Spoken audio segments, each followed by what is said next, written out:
محمد وعلى آله وصحبه أجمعين وبعد رب اشرح لي صدري ويسر لي أمري واحلل عقدة من لساني يفقه قولي رب زدنا علما وارزقنا فهما اللهم لا سهل إلا ما جعلته سهلا وأنت تجعل الصعب إذا شئت سهلا. Alhamdulillah, di antara nikmat yang amat besar diberikan oleh Allah Subhanahu wa taala adalah nikmat memanfaatkan masa dan peluang yang diberi oleh Allah. Di mana pada nikmat ini ramai daripada makhluk mukallaf, daripada manusia dan juga jin yang mengabaikan nikmat peluang masa untuk diisi dengan kebaikan dan ketaatan, sehingga di hari kiamat nanti penyesalan yang mereka akan terlihat melalui sikap mereka, ungkapan mereka, kata-kata mereka, atau diungkapkan dengan gigit jari mereka di hari kiamat adalah ketika merasa mengabaikan masa dan peluang yang diberi oleh Allah Subhanahu wa taala di atas muka bumi ini untuk melakukan ketaatan. Nikmatani maghbunun fihima katsirun minan nas. Dua nikmat ramai manusia rugi kerana tidak memanfaatkan. Yang pertama adalah as-sihah, sehat. Yang kedua al-faragh, nikmat lapang masa. Mudah-mudahan masa yang kita lalui pada hari ini antara maghrib dengan isya akan memberi kepada kita manfaat yang besar di dunia dengan ilmu, dengan ma'rifah, dengan istiqamah, dengan amal, dengan azam untuk melakukan apa yang kita dengar, dan di akhirat dengan diangkat darjat kita oleh Allah, mendapat ridha dari Allah Subhanahu wa taala, dan akan gembira ketika menerima kitab dengan tangan kanan. Fa amma man utiya kitabahu bi yaminihi fayaqul ha'um iqra'u kitabiyah. Adapun orang-orang menerima kitab dengan tangan kanannya, mereka akan memanggil, tengoklah kitab aku. Karena gembira melihat kitab dengan catatan amal yang baik. Moga-moga Allah menjadikan kita tergolong daripada golongan tersebut. Amin. Allahumma amin. Al-Imam Abdullah bin Al-Haddad radhiyallahu anhu wa nafa'na bihi wa bi'ulum fid darin amin. Dalam kitab Adab Sulukul Murid atau Risalatu Adab Sulukul Murid. Mungkin ada di screen pelajar itu sudah ada terjemahannya. Saya akan baca bahasa Arabnya. Faslun wa awwalu syai'in yabda'u bihil muridu fi tariqillahi tashihu at-taubati ila Allah ta'ala min jami' adh-dhunub. Pasal pertama yang mesti dilakukan oleh seorang murid. Dan murid di sini orang yang mencari, mengambil jalan menuju kepada Allah Subhanahu wa taala, adalah tashihut taubah, memperbaikkan taubat kepada Allah Subhanahu wa taala min jami'iz dzunub, daripada segala dosa.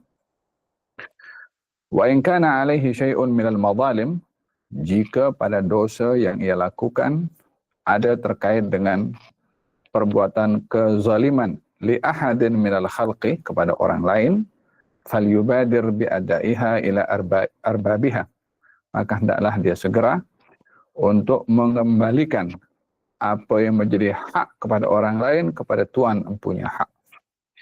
In amkan, jika ia mampu. Wa illa, jika ia tidak mampu mengembalikan apa yang menjadi hak orang lain, falyatlub al-ihlal minhum, maka hendaklah ia meminta dihalalkan oleh tuan empunya hak. فَإِنَّ الَّذِي تَكُونُ ذِمَّتُهُ مُرْتَهِنَةً بِحُقُوقِ الْخَلْقِ, sesungguhnya seseorang yang zimmatuhu, nasibnya untuk mendapatkan ampun, namun ia tergadai dengan hak orang lain, فَلَا يُمْكِنُهُ السَّيْرِ إِلَى الْحَقِّ, maka ia tidak akan mungkin meneruskan perjalanannya menuju kepada Allah Subhanahu wa taala. Fakrah ini Al-Imam Abdullah bin Al-Haddad ingin menerangkan bahwa seseorang dalam hidup ini tanpa terkecuali semua dituntut untuk menuju berjalan kepada Allah Subhanahu wa taala. Menuju kepada Allah maksudnya adalah mentaati segala perintah Allah dan meninggalkan segala apa yang dilarang oleh Allah. Menuju kepada Allah umpama seseorang yang berjalan ingin berjumpa dengan yang Maha Raja. Maka tidak mungkin seseorang ketika ingin berjumpa dengan makhluk di dunia yang ia mempunyai kedudukan, yang mempunyai kewibawaan, atau yang mempunyai jawatan tinggi, kita berjumpa dalam keadaan berpakaian kotor, atau berbau tidak wangi, ataupun berpenampilan yang tidak kemas. Ianya akan menjadi satu halangan untuk kita diterima dan dipelawo oleh raja kalau pakaian kita kotor, kalau penampilan kita kusut masai, kalau penampilan kita tidak rapi. Perumpamaan taubat sebagai langkah pertama menuju kepada Allah, umpama seseorang yang akan berjumpa dengan raja. Mesti bersih, wangi, rapi. Untuk berjumpa dengan Allah, mesti bersih daripada dosa. Tidak ternodai dengan banyaknya maksiat. Dosa dan maksiat umpama kotoran. Jika kotoran yang boleh dikesan oleh mata itu boleh mengotori badan dan juga pakaian, yang boleh menyebabkan nampak perawakan tidak indah, tidak cantik, tidak manis, atau mungkin bau, tidak wangi, menyebabkan orang itu yansir, menjauhkan diri daripada seseorang yang berpenampilan demikian. Sama juga hati ini bila ternodai dengan maksiat dan dosa, ia akan menyebabkan kotornya hati, busuknya hati, dan tidak bersih, sehingga tidak layak untuk berjumpa dengan Allah Subhanahu wa taala atau untuk berjalan menuju kepada Allah Subhanahu wa taala. Oleh sebab yang demikian, Al-Imam Abdullah bin Al-Haddad menerangkan langkah pertama seseorang dalam mengambil jalan menuju kepada Allah Subhanahu wa taala, tashihut taubah. Memperbenarkan, mengelokkan, menyempurnakan taubat. Karena itu adalah pembersihan hati dan jiwa daripada segala dosa, barulah ia bersih dan layak untuk berjalan dan dipelawo serta diterima oleh Allah Subhanahu wa taala. Ia adalah satu langkah pertama bagi al-murid untuk berjalan menuju kepada Allah, tashihu at-taubah. Daripada segala dosa, kata Imam Abdullah bin Al-Haddad, dosa terbagi kepada dua bahagian. Bila dilihat dari besar kecilnya, maka akan terbagi dosa besar dan dosa kecil. Bila dilihat kepada siapa, maka dalam hal ini akan terbagi kepada dua bahagian. Dosa kita dengan Allah Subhanahu wa taala secara langsung, atau dosa kita kepada manusia terkait dengan hak manusia. Antara dosa besar dan dosa kecil, perbezaannya adalah dosa kecil adalah dosa yang boleh dihapuskan dengan kita memperbanyak beribadah, amal ketaatan seperti zikir, seperti menjaga salat 5 waktu, seperti berpuasa, haji, dan seumpamanya. Adapun dosa besar adalah dosa yang tak boleh diampunkan dengan amalan apapun juga, kecuali dengan insaf, dengan bertaubat kepada Allah Subhanahu wa taala. Dalam hal ini, baginda Rasulullah sallallahu alaihi wasallam menyebutkan tentang pembahagian dosa itu, katanya la saghirata ma'al istimrar, tidak ada dosa itu kecil kalau dilakukan secara berterusan, dan tidak akan ada dosa yang besar kalau diiringi dengan istighfar. La kabirata ma'al istighfar wa la saghirata ma'al israr. Tidak ada dosa besar kecuali dengan memohon ampun, yakni kalau mohon ampun akan diampunkan dosa besarnya, dan tidak akan dikatakan dosa itu kecil kalau dilakukan secara berterusan. Yakni seseorang yang dia melakukan dosa kecil secara berterusan, tanpa menginsafi atau merasa bersalah dengan dosa kecilnya, maka dosa kecil yang dilakukan secara berterusan tanpa ada keinsafan, boleh ia bertukar menjadi dosa besar. Namun dosa besar bila diiringi dengan istighfar, ya, dengan taubat dan memohon ampun kepada Allah, maka dosa itu akan dihapuskan karena penyesalan kepada Allah Subhanahu wa taala.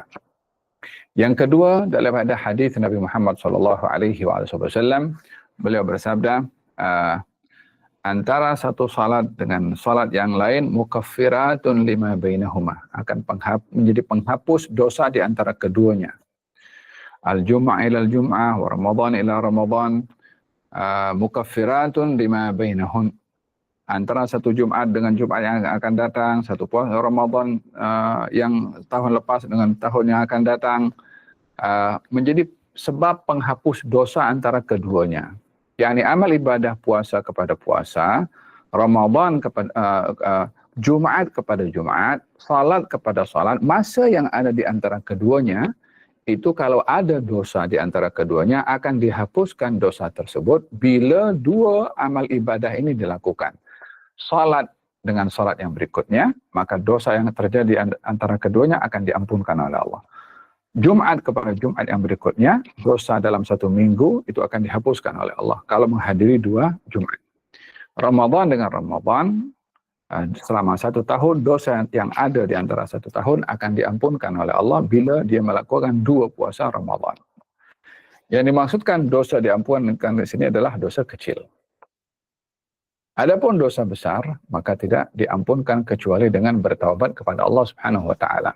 Ini bila dosa dibahagikan kepada dua bahagian antara besar dan juga kecilnya. Yang kedua, bila dibagikan akan haknya kepada siapa kita berdosa. Walaupun setiap perbuatan salah itu adalah tidak dilakukan, kecuali kesalahan itu adalah salah menurut Allah Subhanahu wa taala, walaupun perbuatan salah itu dilakukan kepada manusia. Maka di sini terkait dengan hak itu ada dosa yang terkait dengan antara kita dengan Allah Subhanahu wa taala, dan ada dosa yang terkait antara kita dengan manusia yang lainnya. Ini yang dikatakan oleh Imam Al-Haddad, jika dosa itu terkait dengan mazalim. Dosa mazalim maksudnya adalah dosa antara manusia dengan orang lain. Seperti mengambil hak orang. Seperti memfitnah orang. Seperti mendedahkan aib orang. Mengambil hak orang pada harta, kita berdosa. Dosa ini ada hubungan kait dengan tuan punya harta yang kita ambil. Dengan curi atau apapun bentuk cara mengambil hak orang pada hartanya. Ada kalanya dosa pada orang lain terkait dengan marwah. Contohnya mendedahkan aib orang. Contohnya memfitnah orang. Menjatuhkan marwah orang. Maka perbuatan menodai kehormatan orang lain, baik itu dengan mengumpat ataupun dengan mendedahkan aib. Dosa itu terkait dengan orang yang kita dedahkan aibnya, yang kita buka aibnya, atau yang kita fitnah, ataupun yang kita lakukan perkara-perkara yang salah tapi terkait dengan orang lain.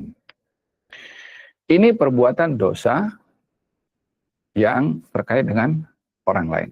Kata Imam Al-Haddad mengatakan, untuk seseorang itu mengambil langkah taubat dalam berjalan menuju kepada Allah, mestilah bertaubat daripada dosa antara dia dengan Tuhan, dosa kecil dan dosa besar, ataupun dosa yang terkait dengan manusia, dengan hak orang, seperti contoh yang saya sebutkan tadi.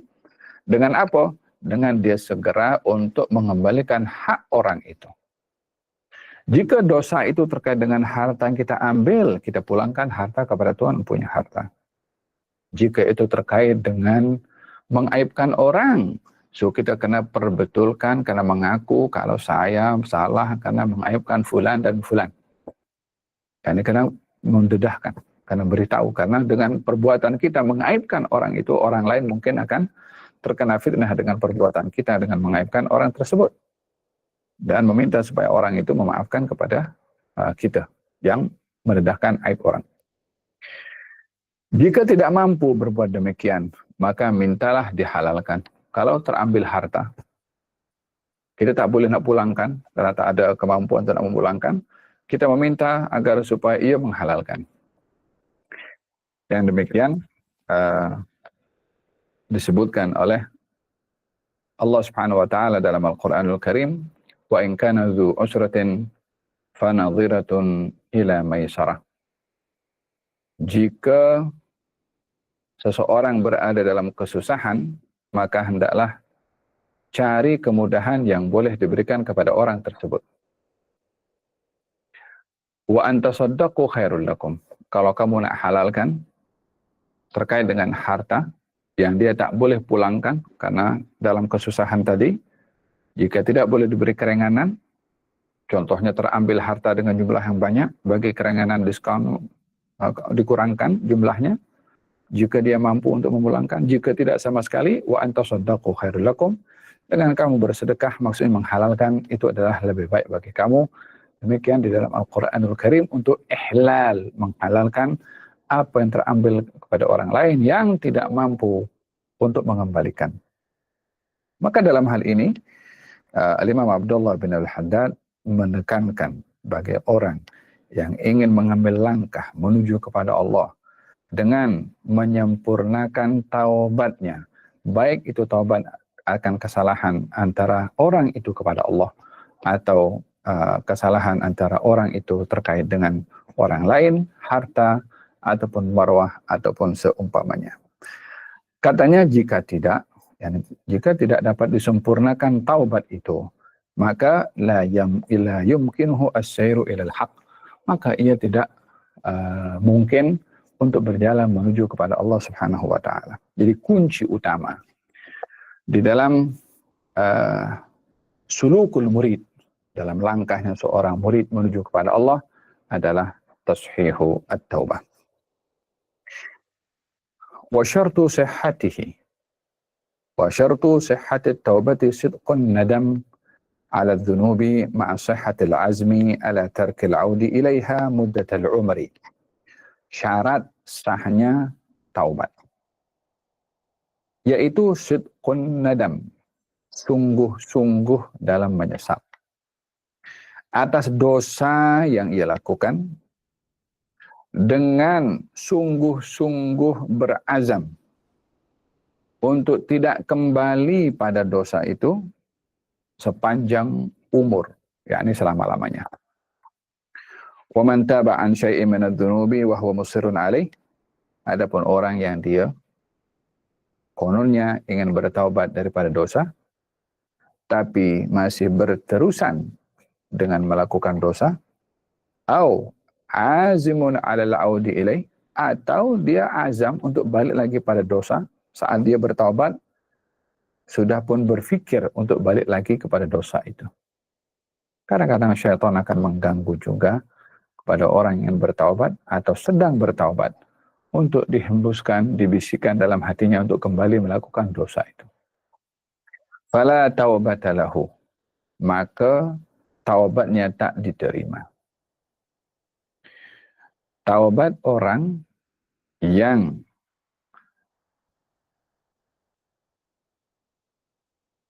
ia terus melakukan dosa walaupun bertaubat, atau azam untuk kembali melakukan dosa yang sama walaupun ia bertaubat, maka dalam hal ini taubatnya tidak berfaedah.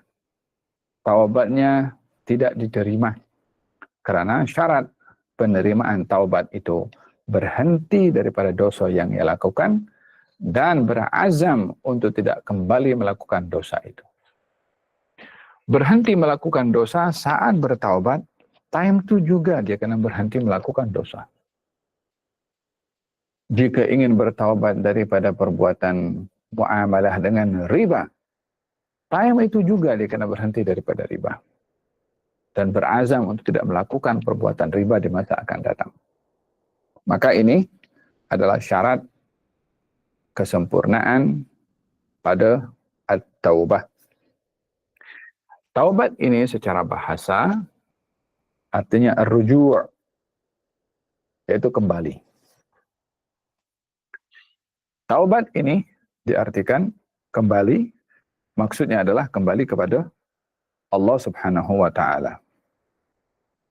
Kembali kepada Allah Subhanahu wa taala kembali mempunyai arti ia kembali kepada Allah dengan tidak melakukan dosa. Tidak melakukan dosa dan berazam untuk meneruskan melakukan perbuatan taat kepada Allah Subhanahu wa taala dan menyesali akan perbuatannya dan menginsafi kekurangannya serta berazam untuk menyempurnakannya. Hada taubat. Faman taba wa amila salihan, barang siapa yang bertaubat dan juga beramal saleh, fa innahu yatubu ila Allahi mataba. Maka dia kembali kepada Allah dengan sebenar-benar taubat. Dengan sebenar-benar taubat. Bila dikatakan sebenar-benar taubat, bila dia kembali kepada Allah Subhanahu wa taala dengan azam tidak melakukan kembali perbuatan dosa dan ingin menyempurnakannya dengan banyak melakukan amal yang saleh. Man taba wa amila salihan, dan beramal saleh, fa innahu yatubu ila Allahi mataba. Ada 3 atau 4 syarat sah dalam bertaubat. Yang pertama, an-nadam, menyesal. Seperti mana disebutkan di sini oleh Imam Al-Haddad, sidqun nadam.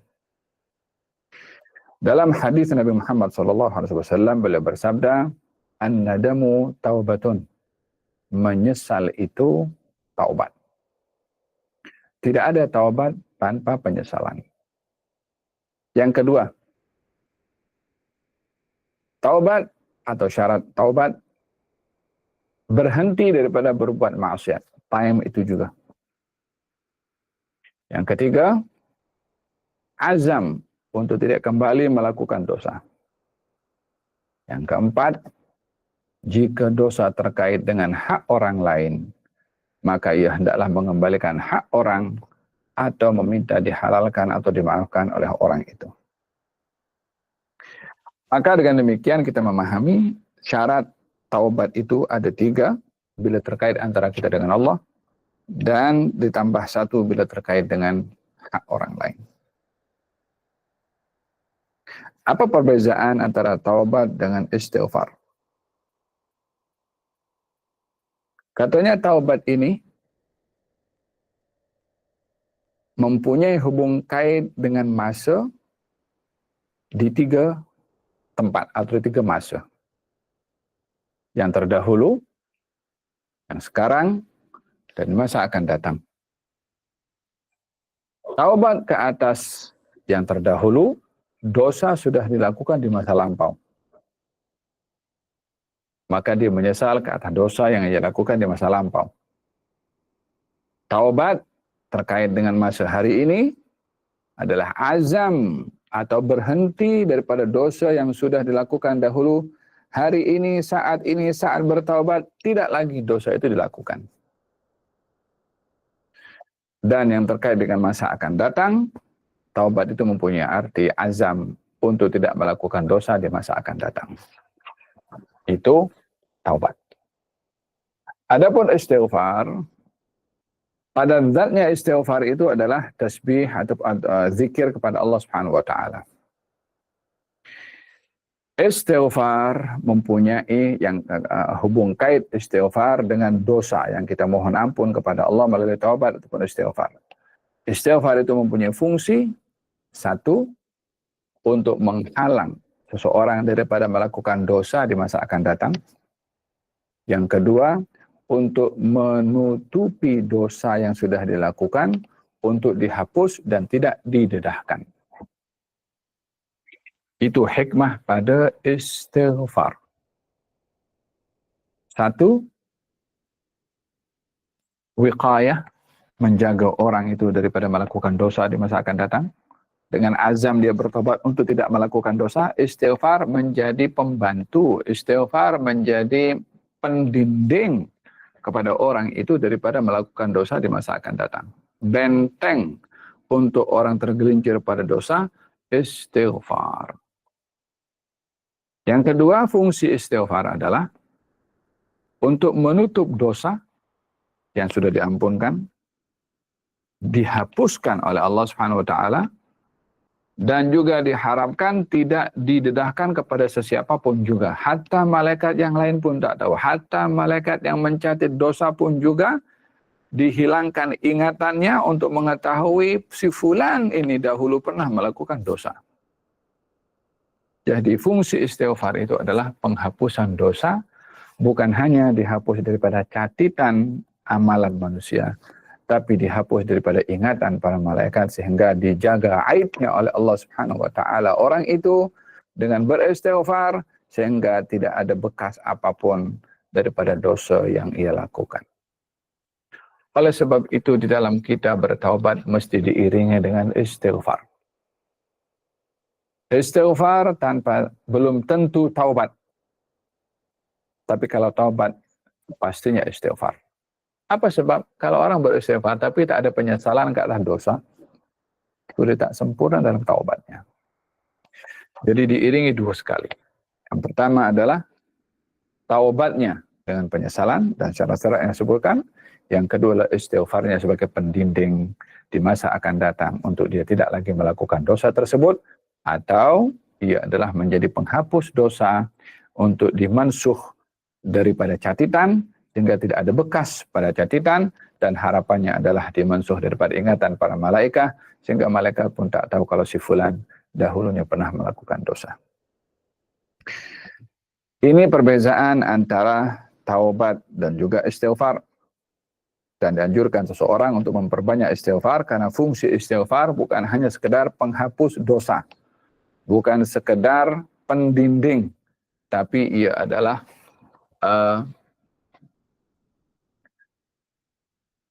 pengangkat darjat dan maqam seseorang di sisi Allah. Itu adalah kasratul istighfar. Para anbiya beristighfar walaupun mereka tak ada dosa.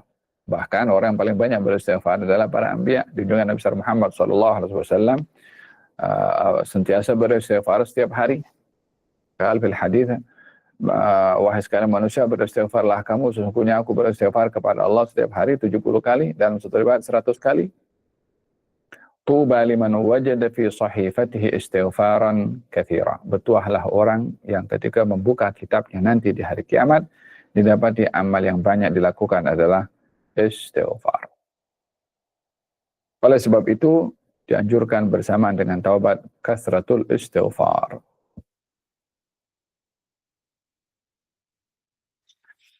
Kata Imam Al-Haddad mengatakan setelah membahaskan tentang syarat taubat, katanya wal yakun al-muridu 'ala ad-dawami fi ghayatin min al-i'tiraf bit-taqsiri 'an al-qiyam bima yajibu 'alaihi min haqqi rabbih. Adalah seorang murid itu sentiasa istiqamah berterusan berada dalam situasi mengakui kekurangan dirinya daripada sempurna melakukan apa yang diwajibkan oleh Allah kepadanya, akan menunaikan hak Tuhannya. Wa mata hazina ala taqsirihi, dan bila seorang murid itu merasa sedih ke atas dirinya yang serba kekurangan di dalam beribadah kepada Allah, wa ankasara qalbuhu min ajlihi, dan luluh hatinya ketika merasa tidak sempurna menunaikan tanggung jawab pengabdiannya kepada Allah Subhanahu wa taala, ketika rasa dalam hati itu tak sempurna, serba kekurangan, banyak yang tak tertunai dengan baik pada perintah Tuhannya, falya'lam annallaha indahu, ketahuilah kalau Allah sedang bersama dengannya. Idh yaqulu subhanahu, karena Allah berfirman dalam hadits qudsi, ana indal munkasirati qulubuhum min ajli, aku akan berada pada hati seseorang yang luluh karena aku. Mungkin kalau bahasa luluh ini orang yang dia sedih karena melakukan kesilapan kepada Allah, tersentuh karena dia merasa tak sempurna menunaikan tanggung jawabnya kepada Allah Subhanahu wa taala, sehingga melihat dirinya kurang beradab kepada Allah Subhanahu wa taala walaupun banyak beribadah kepada Allah Subhanahu wa taala. Al-inkisar, hati yang merasa luluh seperti ini, terjadi juga kepada para malaikat, terjadi juga kepada para anbiya. Dengan demikian kita memahami bahwa taubat itu tidak selalunya disebabkan oleh karena dosa. Karena perasaan menyesal yang ada pada para malaikat dan menyesal yang ada kepada para anbiya bukan disebabkan oleh karena dosa.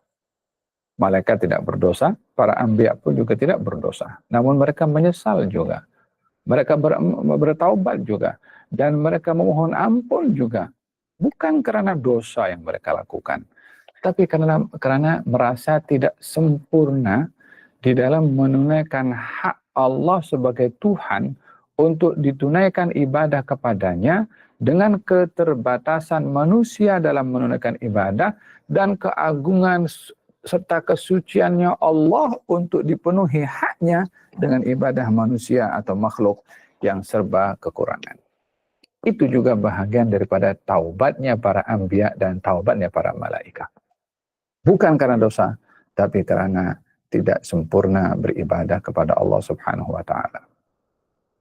Terdapat malaikat dicipta oleh Allah mula dicipta sampai hari kiamat dalam keadaan ruku ataupun sujud. Ketika bangkit nanti mereka mengatakan, wahai Allah, kami belum cukup sempurna menyembah kepada Engkau.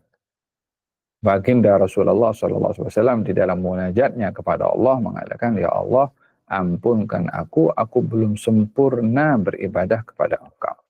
Sementara beliau adalah Rasulullah SAW, insan yang paling khusyuk hatinya, yang paling sempurna ibadahnya, namun ketika melihat kebesaran Allah, keagungan Allah, luasnya kehebatan Allah untuk dicukupkan dengan ibadah seorang hamba yang kerdil, yang rendah, yang hina, dengan dibandingkan dengan kesempurnaannya Allah, maka semakin orang merendahkan diri di hadapan Allah, semakinlah ia mulia di sisi Allah.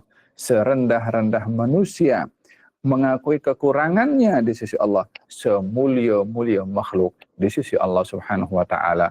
Oleh sebab itu Rasulullah adalah insan yang paling mulia disebabkan beliau adalah makhluk yang merasa rendah di hadapan Allah Subhanahu wa taala. Oleh sebab itu di antara doanya beliau mengatakan, ya Allah, aku belum sempurna menyembah kepada Engkau. Belum cukup aku beribadah kepada Engkau. Taubat seperti ini adalah taubatnya para anbiya, taubatnya para aulia, taubatnya para malaika, syuhudut tagusir mimma yuthmirut tashmir. Menyaksikan diri serba berkekurangan untuk memacu diri untuk banyak beramal. Dengan begitu tak ada sesiapa yang merasa cukup dalam beramal atau melihat sudah banyak beramal. Bila dibandingkan dengan malaikat, mana lebih banyak amal manusia dengan malaikat? Of course malaikat. Dengan banyaknya amal malaikat itu masih mengatakan saya belum cukup sempurna ibadah. Nah, dibandingkan amal perbuatan manusia dengan perbuatannya para anbiya pada ketaatannya. Tentu para anbiya lebih banyak. Itu pun baginda Rasulullah mengatakan, aku belum cukup beribadah kepadamu ya Allah. Jadi tidak ada seseorang yang beribadah kepada Allah akan melihat sudah banyak beribadah. Dengan begitu dia akan tergelincir kepada sombong kalau melihat dirinya sudah banyak beribadah. Sementara para anbiya akan melihat serba berkekurangan dalam ibadah. Jadi makna yang kedua pada taubat ini adalah syuhudut taqsir, melihat diri tidak sempurna. La ilaha illallah. Katanya wa 'alal murid, nasihat Imam Abdullah bin Haddad. Hendaklah bagi murid an yahtariza min asgharil dhunubi fadlan an akbariha. Hendaklah seorang murid berjaga-jaga daripada melakukan dosa yang kecil, apatah lagi yang besar. Yakni ingin memberitahukan orang itu tidaklah akan melakukan dosa besar, melainkan ia terbiasa melakukan dosa kecil. Karena orang yang melakukan dosa kecil, hatinya akan menjadi keras. Bila keras, dia akan mudah melakukan perbuatan dosa besar. Dan lebih dahsyat lagi, bila tidak merasa bersalah ketika melakukan dosa. Semua bermula daripada dosa kecil. Oleh sebab itu dikatakan, la saghirata ma'al israr. Tidak akan dikatakan dosa itu kecil kalau dilakukan secara berterusan. Karena boleh membawa kepada dosa yang besar. Asyadda min ihtirazihi min tanawil summil qatil. Hendaklah seorang murid menjaga diri daripada melakukan dosa yang kecil, apatah lagi dosa yang besar, dengan sungguh-sungguh seakan-akan dia menjaga diri daripada minum racun yang membunuh. Bukan sekedar racun biasa.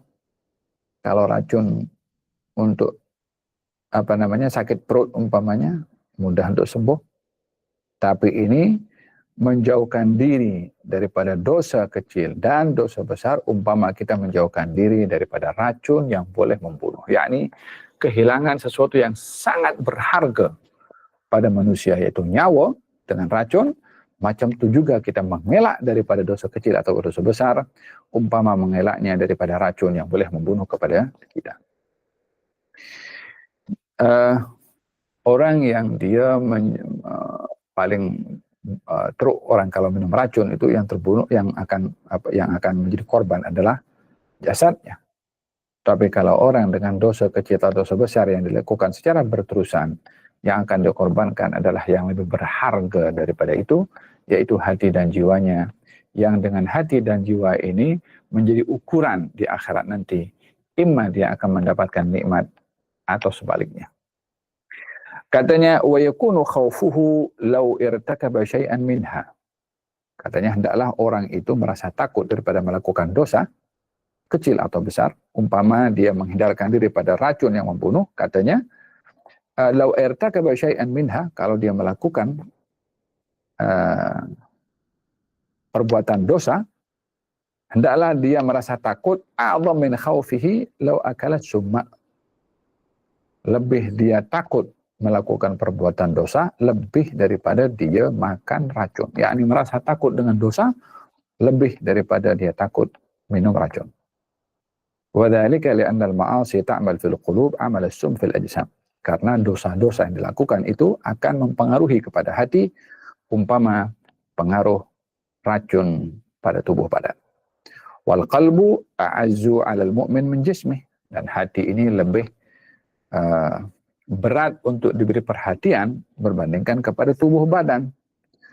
Bal ra'su mal murid hifdhu qalbihi wa imaratuh. Modal seorang murid itu menjaga hatinya daripada dosa dan noda, serta mengimarahkan hati dengan ketaatan dan juga kebaikan kepada Allah Subhanahu wa taala. Wal jismu gharadun lil afad wa amma qaribin yutlafu bil maut. Adapun jisim, badan ini terdedah kepada kebinasaan dan ujung-ujungnya pun juga akan hancur dengan kematian. Tubuh badan ini daripada kecil bagus, kemudian remaja sehat, lama kelamaan mula sudah lemah, kulit pun sudah mula tidak fresh seperti biasa, mata pun sudah mulai kurang pandangan, pendengaran pun sudah mulai lemah. Semuanya akan menjadi tidak elok lagi dengan berlalunya usia. Sudah masuk umur 60, 70, yang dulu handsome tidak lagi handsome, yang dulu cantik tidak lagi cantik, yang dulu mungkin banyak dilihat orang, bila 10 tahun pun tak ada orang yang yalah. Semua kita tahu bagaimana nasib orang kalau sudah masuk ke peringkat usia, sudah lanjut usia, tidak lagi seperti di masa masih muda. Itu kalau hidup di dunia.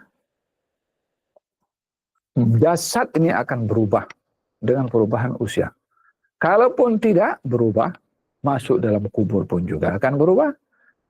Dengan baunya, dengan bercampur dengan tanahnya, dengan dimakan ulatnya. Itu nasib paling buruk yang terjadi pada jasad. Tapi kalau yang rosak itu hati dan jiwa, itu terkait dengan nikmat atau adab nanti di akhirat. Walaysa fi dhihabihi illa mufaraqatud dunya an-nakidah an-naghisah. Yani kalau jasad ini rosak tadi dengan racun, ya ujung-ujungnya hancur dimakan oleh tanah, dan itu hanya di dunia saja. Wa amal qalbu intalifa. Tapi kalau yang rosak itu hati, yang kotor itu hati, yang hancur itu hati, faqad talifat al-akhirah. Maka akhirat hancur. Apa sebab? Karena yang akan ukuran seseorang nanti di akhirat amalannya, itu adalah amalan yang dilakukan oleh hatinya. Walaupun tubuh badan yang berbuat, tapi ukurannya hati. Ibadah salat itu dilakukan dengan ikhlas, berbeza dengan ibadah salat dilakukan dengan tidak ikhlas. Sedekah dilakukan dengan ikhlas, tidak sama dengan sedekah dilakukan tidak ikhlas.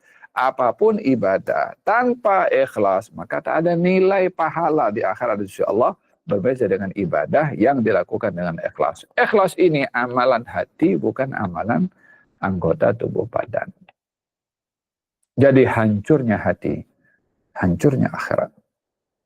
فَإِنَّهُ لَا يَنْجُو مِنْ سَخَطِ اللَّهِ وَيَفُوزُ بِرِضْوَانِهِ وَثَوَابِهِ إِلَّا مَنْ أَتَى اللَّهَ بِقَلْبٍ سَلِيمٍ. Sesungguhnya tiada yang akan selamat daripada murka Allah, dan tiada yang akan meraih reza dari Allah dan pahala dari Allah di akhirat nanti, kecuali yang datang kepada Allah dengan hati yang selamat. Maka ini kesan daripada taubat dan perinciannya yang dijelaskan oleh Imam Abdullah bin Alwi Al-Haddad.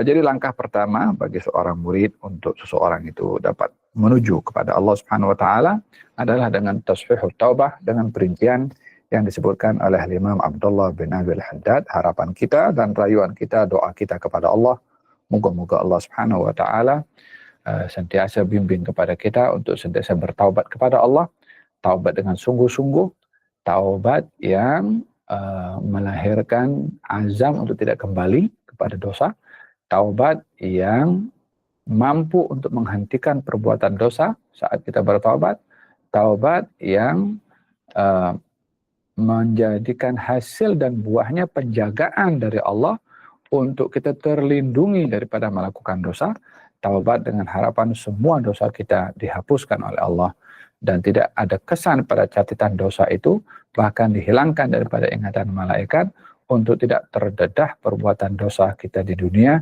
Amin ya rabbal alamin. Dan mudah-mudahan Allah Subhanahu wa taala anugerahkan kepada kita sentiasa merasa kurang dalam beribadah kepada Allah untuk dapat meraih kebersamaan dengan Allah di saat hati kita sentiasa merasa kurang dalam menunaikan haknya Allah Subhanahu wa taala. Amin Allahumma amin. Wa sallallahu ala sayyidina Muhammadin wa ala alihi wasallam. Walhamdulillahi rabbil alamin. Bisirril Fatihah wa ila hadratin Nabi Muhammad sallallahu alaihi wasallam. Al-Fatihah. Bismillahirrahmanirrahim.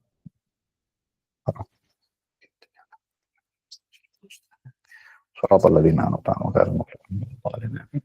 ربنا تقبل منا إنك أنت السميع العليم وتب علينا إنك أنت التواب الرحيم. دعواهم فيها سبحانك اللهم وتحياهم فيها سلام وآخر دعواهم الحمد لله رب العالمين. جزاكم الله خير atas kehadirannya. Barakallahu fikum. Wassalamualaikum warahmatullahi wabarakatuh.